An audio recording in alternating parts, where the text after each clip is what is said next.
can start a new portion. 1848, the revolution of the liberals. 1848, the revolution of the liberals. In the previous session, we discussed the revolution or the uprisings of the poor people. The Silesian revolt, one example we already discussed. And in France, because of starvation, because of high food price and also crop failure, high food price, what happened? The people, they were angered and it resulted the revolution in France, liberal nationalist revolution in France, and the monarch of France forced to flee from France. Abdication of monarch, that was happened in France, that we discussed the last section. So here what happened? One side, the poor people, they led the revolution. The poor starving peasants, the unemployed workers, they led the revolution. So parallel to the revolution of the poor, other side, the liberal nationalists, they started the revolution. Parallel to the revolt of the poor, liberal nationalists, they also started the revolution. And here, the revolution led by the educated middle class elite. One side, the revolution led by the poor people, because what was their problem? Starvation, unemployment, high price of food. Other side, the liberal educated middle class, they started the revolution. You know that the events of France that occurred in February 1848. Because of that, what happened? Abdication of monarch. France was declared as a republic, and on the basis of universal adult male suffrage, that we discussed the previous session. And here, at the same time, other parts of Europe, there were no nation states. Other part of the Europe, there were no nation states. The places such as Germany, Italy, Poland, the Austro-Hungarian regions, or in this area, there were no nation states. So the men and the women of liberal middle classes, they combined their demands of constitutionalism with national unification. So what they want? A constitution and the unification of nation. So the men and women of liberal educated middle class people, they demanded constitutionalism with national unification. And at the same time, they took the advantage of the growing popular unrest among the poor people. So they took the advantage of the growing popular unrest among the poor people also. For what? In order to gain their own achievement, or in order to gain their own aim. These liberal middle class, they took the advantage of the growing popular unrest of the poor people to gain their aim. So what was their main aim? National unification, a constitution, that was their aim. And this group of people, they demanded the creation of nation state on parliamentary principles. Creation of nation state on parliamentary principles means a constitution, freedom of the press, and also freedom of association. So the liberal nationalists, they need a parliamentary form of government, a constitution, freedom of press, and also freedom of association. So that was the demand of the liberal nationalists. And next we can discuss in the German region, what type of developments from the side of liberal nationalists occurred. Or we can call this area, we can discuss this area as Frankfurt Parliament. So in the German regions, the large number of these political associations formed by the liberal nationalists, large number of political associations formed in German region. And who were the members of these political associations? They were professionals, businessmen, and prosperous artisans. They were professionals, businessmen, and prosperous artisans. And these members of these political associations, they came together in the city of Frankfurt. Where they reached, they came together in the city of Frankfurt and decided to vote for an all-German National Assembly. So the members of these middle class people, among these political associations, where they gathered in the city of Frankfurt. And what they decided? To form or to vote for an all-German National Assembly. So for this, on 18th May 1848, 831 elected representatives, they marched in a festive procession. To where they marched? To take their places in the Frankfurt Parliament convent in the Church of St. Paul. So they marched to where? To the Church of St. Paul. For what purpose? For the convent, for the Frankfurt Parliament. So where did the Frankfurt Parliament convent? The Frankfurt Parliament convent in the Church of St. Paul. So these 831 elected representatives, they took their places in the Church of St. Paul. For what purpose? The Frankfurt Assembly or for the Frankfurt Parliament. And from there, they drafted a constitution for German nation. These members, they drafted a constitution for the German nation. But what was the nature of this nation? It was headed by a monarchy, but subject to a parliament. Here, they planned, their nation was headed by a monarch, but the monarch was subject to the parliament. And this, which one? The power of monarch, they offered to the Prussian king, the Frederick William IV, the king of Prussia. So what happened? After the drafting a constitution for German nation, the deputies or the officials, what they do? They offered the crown, the position of the monarch to whom? To the Frederick William IV of Prussia. Frederick William IV, the king of Prussia, they offered this one, which one? The crown of German nation. But what happened? What was his response? He rejected it.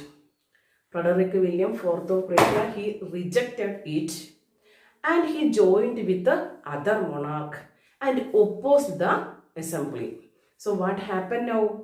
Frederick William IV, he opposed this, he rejected it, he joined with other monarchs and opposed the assembly. And the opposition from the aristocracy and the military became stronger. What happened? The social basis of the Frankfurt Parliament was eroded. It was destroyed. It lost.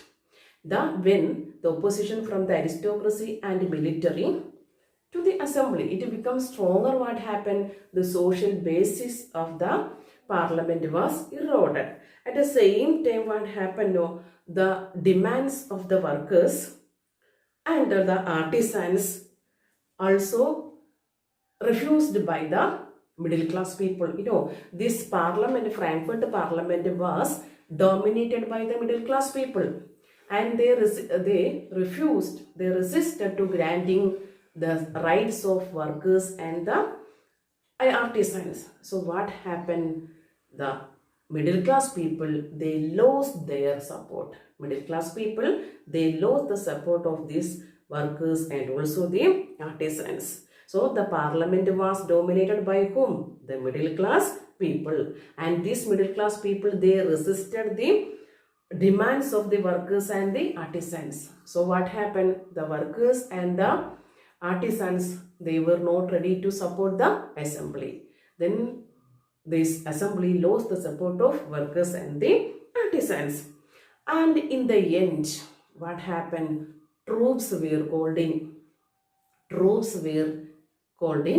And the assembly was forced to disperse. The assembly was forced to disperse when the troops were called in. So in short, we can say the Frankfurt Parliament was a failure. Frankfurt Parliament was a failure. Why?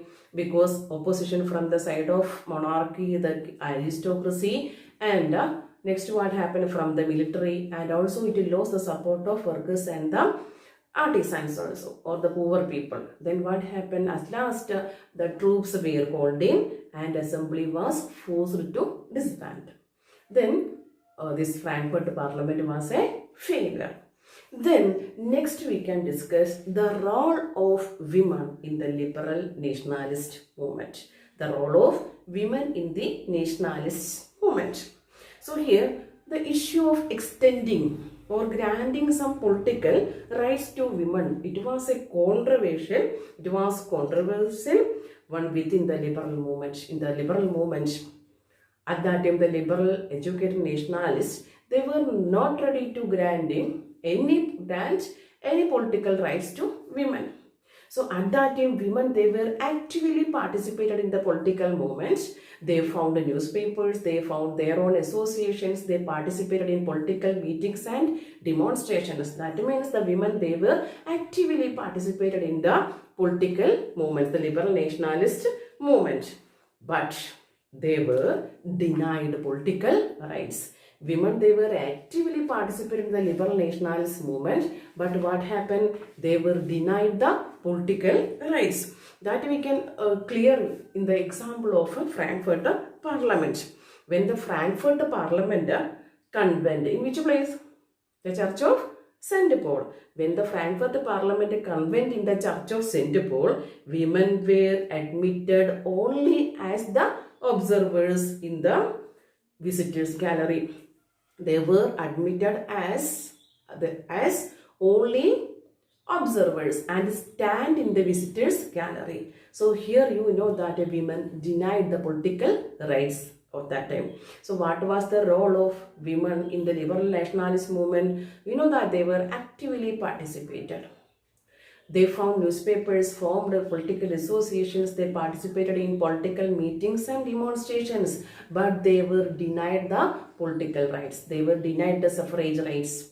When the Frankfurt Parliament convent, they were admitted only as observers to stand at the visitors gallery. So from this explanation, you know that how the women denied the political rights. Then next we can conclude this area. The conservatives, they succeeded to suppress the rebellion, suppress the liberal nationalist movements. At the same time, the conservatives, they realized that these cycles of rebellion or cycles of revolution and suppression would only ended by granting some concessions to the liberal nationalist leaders or the liberal nationalist revolutionaries. Otherwise, what happens?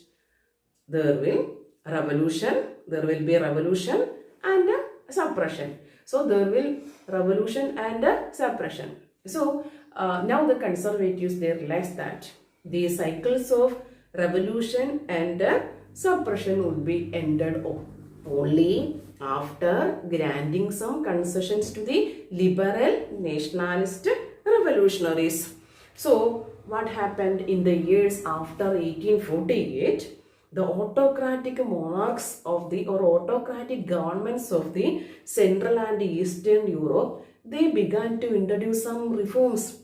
They began to introduce some changes. And these changes that already happened in the western part of Europe before 1815. You know that Napoleon Bonaparte already introduced such a type of changes, or he accepted some revolutionary principles in his period. So now the other part of Europe, the monarchs, they realized that they must accept some changes. Because of this, the serfdom and the bonded labor were abolished both in the Habsburg dominions and also in Russia. Serfdom was abolished and also bonded labor was also abolished in Habsburg and also in the regions of Russia. And here the Habsburg rulers, they granted more autonomy to the Hungarians in the year 1867. The Habsburg ruler, they granted more autonomy. More autonomy means more right to ruling themselves, a self-rule power. So they granted more self-ruling power to whom? To the Hungarians in which year? 1867.